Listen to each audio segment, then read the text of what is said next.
Hello. Today we're going to be reviewing quadratic functions from Chapter 8. So we're going to start off with graphing quadratic functions, and this first problem here is in vertex form. We can tell it's in vertex form because there's going to be parentheses here grouping x minus h together. And then outside of that parentheses, you're going to see a squared. If you see these parentheses, that means you can pull your vertex directly out of this equation here. Whatever is inside the parentheses, you're going to do the opposite of that. And then whatever is after the parentheses being added or subtracting, that's your y value. The a value here is your stretch, and it also reflects your graph over the x-axis if it's negative. So for this example here, because it's plus 2, it is going to be minus 2 for the x-coordinate of our vertex. The minus 3 here is our y value of our vertex. So you can imagine graphing the point negative 2 comma negative 3 by going left 2 and down 3. The axis of symmetry is going to go through your vertex here. So it's going to be a vertical line, and you have to write x equals to make it a vertical line. And it's always going to line up with the x-coordinate of your vertex. So it's x equals negative 2. Your domain and range will be based off of your graph. So in order to graph the rest of this, we need to remember that 1, 3, and 5 pattern. You're going to take 1, 3, and 5 and multiply it by your a value to know how you get to the other points. So in this case, we're going to do 1, 3, and 5, but we're going to multiply all of those by 3. So our first number becomes a 3, then a 9, then a 15. So from this point, you're going to go over 1 and up 3 on both sides, taking care of that first number. From those points, you're going to go over 1 and up 9. And then the 15 is off your graph grid, so we can't even graph that one. Once you have those, you're going to go ahead and graph this, trying to make it look like a U shape as much as you can, and it looks like a V for a little bit, so it should be that nice U shape. Based off of this graph, domain is left to right. So this graph goes left for forever, making those x values closer and closer to negative infinity, and to the right for forever, which means those values are going to positive infinity. Your range is going to go from low to high. So how far down does your graph go and how far up does your graph go? This graph gets down here to negative 3, and it points up for forever. So our range is going to be negative 3 with a bracket, comma, positive infinity. Now this next one here is asking us to describe the transformations. So it's how is everything moving your graph all around. So this plus 5 here is going to move our graph left by 5. The negative sign out in front is going to reflect your graph over the x-axis, meaning it's going to flip upside down and it should open down. This 1/4 here is going to be a vertical compression of 1/4, meaning it's going to get shorter and wider. And then lastly, this minus 10 here is going to move your graph down 10. So based off of those words, you can get a visual of what your graph would look like. So in vertex form, it's really nice to graph. Sometimes, though, our equations aren't in vertex form, and that's known as standard form if it looks like something like 27. It's y equals ax squared plus bx plus c. So the number in front of the x squared term is a, the number in front of the x term is b, and c is your constant. It does not have an x with it. To find your vertex, you're first going to have to do negative b over 2a, and you're going to get that x value. Once you get that x value, you're going to plug that x value in to your equation, anywhere you see an x in your equation, and then you would come up with your y value. Now let's go ahead and take a look at number 27 here. This is in standard form, and the -2 in front of the x squared means that your a value is -2. This 8 here means that your b value is 8 because that's in front of your x, and your c value would be 2. So we're going to do x equals -b divided by 2a. Now my a value here is -2, so I'm going to put that in parentheses. This is saying -8 divided by 2 times -2, which is -4. And -8 divided by -4 is a +2. So all of this tells us that for my vertex, it's going to be 2 comma something.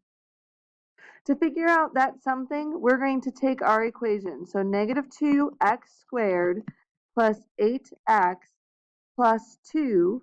And anywhere I see an x, I'm going to write 2 instead because I am taking the x value of my vertex and I'm plugging it in.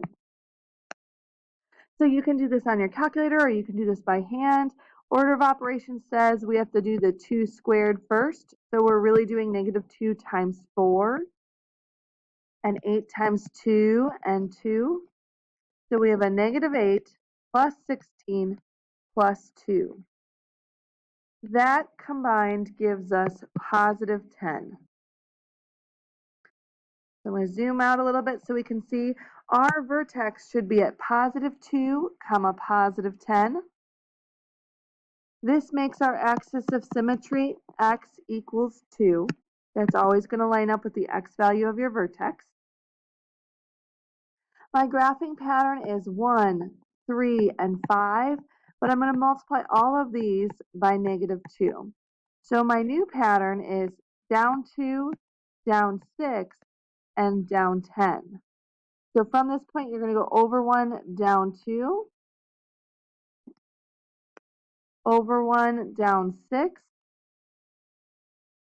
and over 1, down 10. This graph right here is the graph of our parabola for number 27. With this, you can see that your domain here would be from -infinity to +infinity because your graph goes left to right for forever. Your range, your graph is pointing down for forever, but it has a high point at 10, and we're going to use a brackets to show that 10 is actually included in our graph. Our y-intercept is going to be where your graph crosses the y-axis. In our graph here, you can see visually that it's going to happen at 0, 2 because this is where our graph hits our y-axis. In standard form, your y-intercept will always be whatever c is. So that's your constant. Notice in this equation here, c was 2, so that lines up. Then what we did in chapter 8 is we started taking quadratic equations and we started doing word problems with them. So the formula for these word problems is actually at the top of your paper here. It's this one up here, h equals -16t squared plus v naught t plus h naught. And you will be given that equation on your final. You just need to know how to plug everything in. So h equals -16t squared plus v naught t plus h naught. V naught here is your initial velocity. H naught here is your initial height. So for number 28 here, it's launched from 7 feet in the air. That is going to be your initial height for this one. The initial velocity is going to be a speed. So for this one, you see 72, but then you see feet per second. The speed is going to tell you that that's a velocity. So my equation for this one should be h equals -16t squared plus 72t plus 7. This graph, because it has a negative sign out in front, means this graph is going to open downward. So your graph should look something like this. So for this next part, when it's asking when will it be at its maximum height, we can visualize the maximum height happens right up here. This is your vertex. So this is asking us to find the vertex. So since this is in standard form, we're going to do x equals negative b over 2a, and we get negative 72 over negative 32. That's a 32, sorry. And when we type that in, we would get 2.25 for that. Now 2.25 is our x value, which is this one here. And this is time here. This is in seconds. So we're going to do 2.25 seconds. C is asking what is the maximum height. So we're asking how far up it actually goes here. So we're looking for your y value of your vertex. So we're going to go ahead and we're going to take 2.25 and we're going to plug it in for t.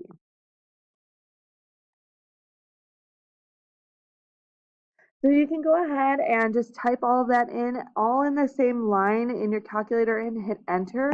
And when you do that, you should get 88 feet for that one. D is asking for something a little bit different. It is telling us that we are looking for the height after 1.5 seconds. So 1.5 seconds is a time. So we are going to take 1.5 and we're going to plug it in for t because we are looking for our 8. So negative 16 times 1.5 squared plus 72 times 1.5 plus 7. After you program that all in on your calculator and hit enter, you should get 79 feet. So then the last thing we did in chapter 8 was determine if something was linear, quadratic, or exponential. Linear functions looked like lines, quadratics had that U shape, and exponentials had that slide. Linear functions were always in like y equals mx plus b form, or the highest degree was 1. Quadratics had an x squared somewhere in the problem as your highest degree. And your exponentials had the x as the exponent. So let's take a look at the tables then, because that's the one that's a little bit harder to identify. So with your tables, you are looking for a constant change, either with addition or multiplication. If it's constantly being added or subtracted, that's linear. If it's constantly being multiplied or divided, that's exponential. And then quadratic was different. So for this one here, you notice that there were no constant adding or subtracting or multiplying. So let's see what happens here. To get from 10 to 5, we're going down 5. To get from 5 to 2, we're going down 3. 2 to 1 is minus 1. But now 1 to 2, we're changing and we're adding 1. And then adding 3. If these numbers were all the same, you would say linear. But they're not. However, if you do it again, from negative 5 to negative 3, you are adding 2. From negative 3 to negative 1, you are adding 2. Negative 1 to positive 1, the same, and same with the last one. So this is a common second difference. Since these are all the same, you can look at this and you can say this is quadratic. The other option for this one is you'll see some repeated x values on the opposite sides, or sorry, repeated y values. And that what is happening there is your quadratic here is symmetrical on both sides, so it has repeated y values. That's another way to do that one. So looking at this next one here, from 0.5 to 1, you are adding 0.5, and then adding 0.5, and then adding 0.5. Because these are all the same, that means this is linear. For 31, we look at this and we say, hey, there's a squared on the outside there, and that's the highest degree. So this is actually a quadratic function. So thank you again for listening. Let me know if you do have any questions on anything.